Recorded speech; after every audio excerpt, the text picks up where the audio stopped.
This question from Scott, and I'll try to abbreviate some of it. He says, during a race, when I'm getting the water bottles at the rest stops, I know that experienced riders kind of put their hand out and grab them as they go by, still riding, but I'm not likely wanting to go risk that. Doesn't want to cause any accidents with volunteers, riders, and so on.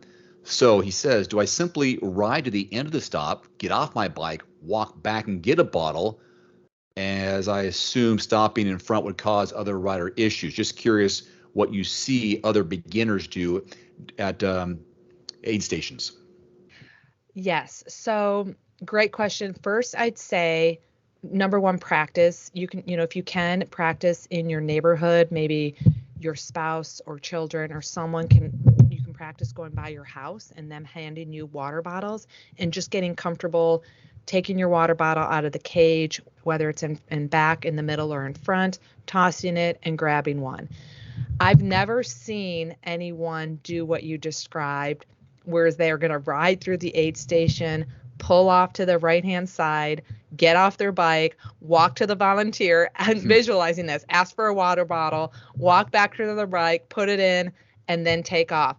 There is danger in that as well, because all these riders are passing at a certain speed, and here you are on the side of the road waiting for your chance to get back on the racing scene, and you're going from zero to, a slow acceleration on the road, which could also cause an accident, because really I've never seen anyone do that. So I don't think you should be as worried as you may be right now going into your race.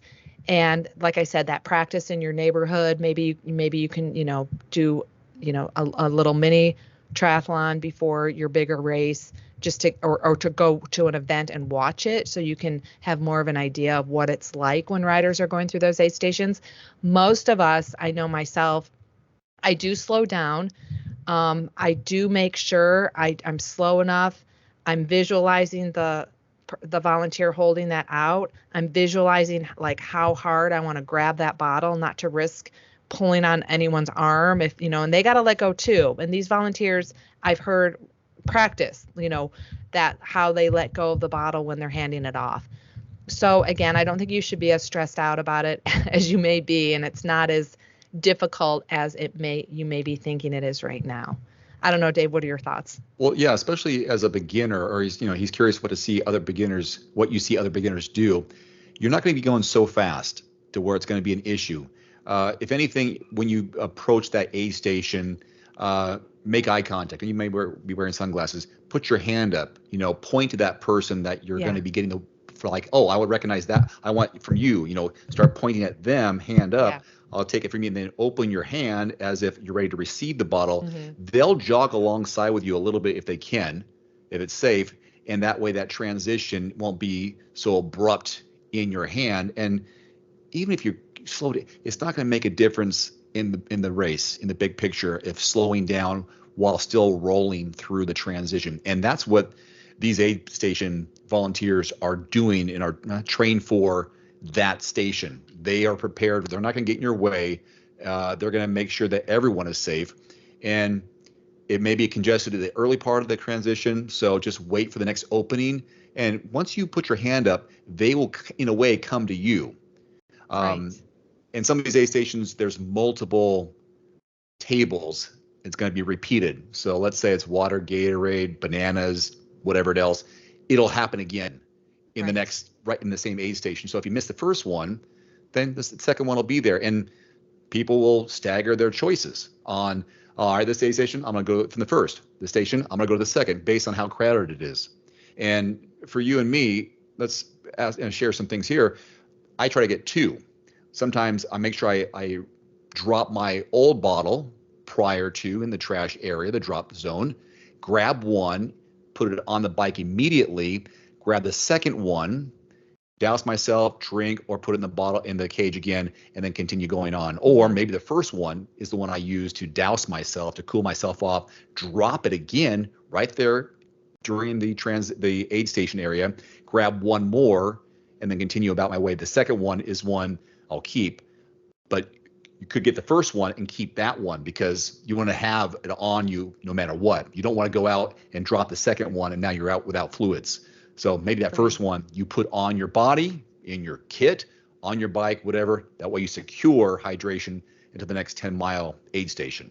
What do you say, Coach? Right. I do a similar thing. And the only anxiety that I probably had when I first started was riding over a water bottle or riding over a water bottle cap. And it doesn't really happen like that anymore. But back in the day, those aid stations could be cluttered with empty water bottles and just, sometimes people drop one they don't intend to, or the volunteer drops one they don't intend to. So you just want to be careful of that scenario.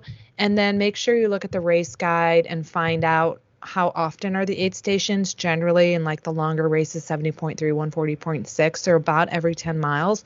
So if you happen to miss out on getting fluid, just know it's going to be about 10 more miles until you can get it again.